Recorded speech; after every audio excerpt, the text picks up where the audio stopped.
दिल्ली से टीमों को भेजने की आवश्यकता नहीं होगी, इसीलिए क्योंकि जम्मू कश्मीर में सुरक्षा बलों की बड़ी टीमें मौजूद रहती हैं और पूरे प्रशिक्षित जो टीमें होती हैं वो वहां पर मौजूद रहती हैं। एनडीआरएफ, एसडीआरएफ दोनों की टीमें वहां पर हैं। वहां पर सीआरपीएफ, आईटीबीपी जो कि हमेशा ऊंचाई पर ही उनकी डिप्लॉयमेंट होती है, उनकी टीमें हैं। मुश्किल से मुश्किल स्थिति में रेस्क्यू ऑपरेशंस वो कर सकते हैं। भारतीय सेना की प्रशिक्षित टुकड़ियां वहां पर मौजूद हैं। इसीलिए ऐसा नहीं है कि रेस्क्यू ऑपरेशंस में जरूरत जिनकी हो उस तरह के जो सुरक्षा बल हैं उनकी कमी होगी, इस तरह की नहीं होगी। लेकिन मामला कितना विकट है, स्थिति कितनी मुश्किल है इस समय, ये समझने के लिए हम आपको सीधे लिए चलते हैं मेरे सहयोगी अशरफ वानी के पास। अशरफ, एक तो बरसात का मौसम वैसे ही, दूसरा इस पहाड़ी पूरे इलाके में जिस तरह से बादल फट गया, पहाड़ी नदी में तो बिल्कुल परिस्थिति इतनी मुश्किल हो जाती है कि लोगों को बचने का मौका भी नहीं उस समय समझ में आया होगा। बिल्कुल श्वेता, दरअसल आप भी इस इलाके से वाकिफ हैं और शायद वो लोग भी वाकिफ होंगे जो अमरनाथ यात्रा कर चुके हैं। ये दुर्गम इलाका है जम्मू कश्मीर में, यहाँ मिनटों में मौसम बदलता है। कोई भी भविष्यवाणी यहाँ पर काम नहीं करती है मौसम विभाग की, क्योंकि छोटी छोटी पहाड़ियाँ हैं, आसपास हिमालय का इलाका है और बादल आते हैं चले जाते हैं, बरसते हैं और क्लाउड बर्स्ट भी बहुत होते हैं। पिछले कुछ सालों के दौरान उनमें वृद्धि हुई। पिछले साल भी क्लाउड बर्स्ट इस इलाके में अमरनाथ गुफा के पास आया था, लेकिन पिछले साल अमरनाथ यात्रा नहीं हो रही थी, इस बीच नुकसान नहीं हुआ।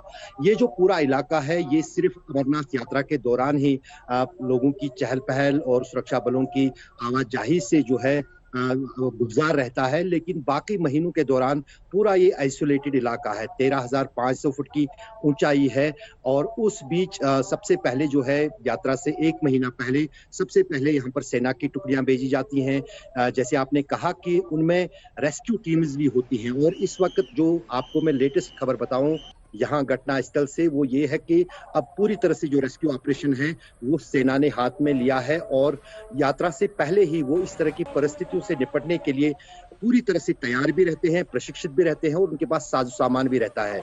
और जो क्लाउड बर्स्ट का इलाका है ये गुफा के पास आया है। जो टेंट इसमें ढह गए हैं वो आर्जी तौर पर यात्रा के लिए ही टेंट बने थे। बिल्कुल जो नदी सामने से अमरनाथ गुफा की बहती है उसी में ये पानी का जो जलभराव हुआ फ्लश फ्लड्स के कारण, और उसी में जो है वो टेंट जो लोगों ने ये समझकर लगाए थे कि शायद यहाँ पर पानी नहीं आएगा, बाढ़ नहीं आएगा, वहां पर ये फ्लश फ्लड का पानी आया जिससे ये क्षति हुई। और बारिश भी हुई उस इलाके में, अभी भी बारिश कभी भी हो सकती है। इस वक्त अगर तापमान की बात करें तो अमरनाथ गुफा के पास तापमान जो है मात्र 7 डिग्री है और रात में ये और भी लुढ़केगा। हमने जून और जुलाई के महीने में भी देखा है अमरनाथ यात्रा में बर्फबारी भी होती है कभी भी और शून्य से नीचे भी तापमान चला जाता है। तो जाहिर है कि रात के बीच जो है रेस्क्यू के काम में बाधाएं आएंगी। लाइट है, प्रशिक्षित लोग भी हैं, लेकिन रात में आवाजाही बहुत कम इन ट्रैक्स पे होती है, जबकि जगह जगह पर पड़ाव है।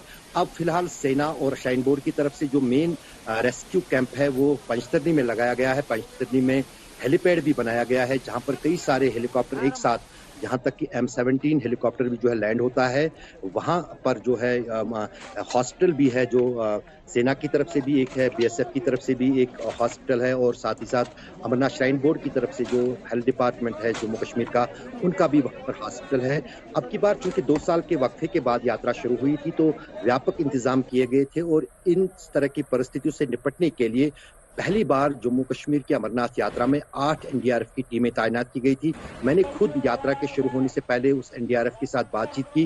उन्होंने कहा था कि अब की बार न सिर्फ एनडीआरएफ की प्रशिक्षित टीमें जिसमें सेना के जो ट्रेंड लोग होते हैं, आसाम राइफल्स की महिलाएं भी शामिल थी, जो महिलाओं के लिए इसमें तैनात की गई थी, वो टीमें जो है रेस्क्यू में लग गई हैं।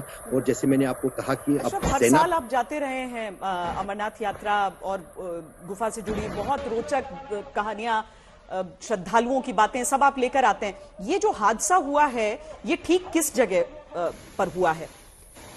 कितनी 2 किलोमीटर बताया जा रहा है, लेकिन ये जो पहाड़ी नदी के साथ साथ का जो इलाका हो जाता है जिसके साथ में एक मेन रोड भी है, क्या वहां पर है या कुछ और आगे जहां पर पहुंचना मुश्किल हो रहा होगा?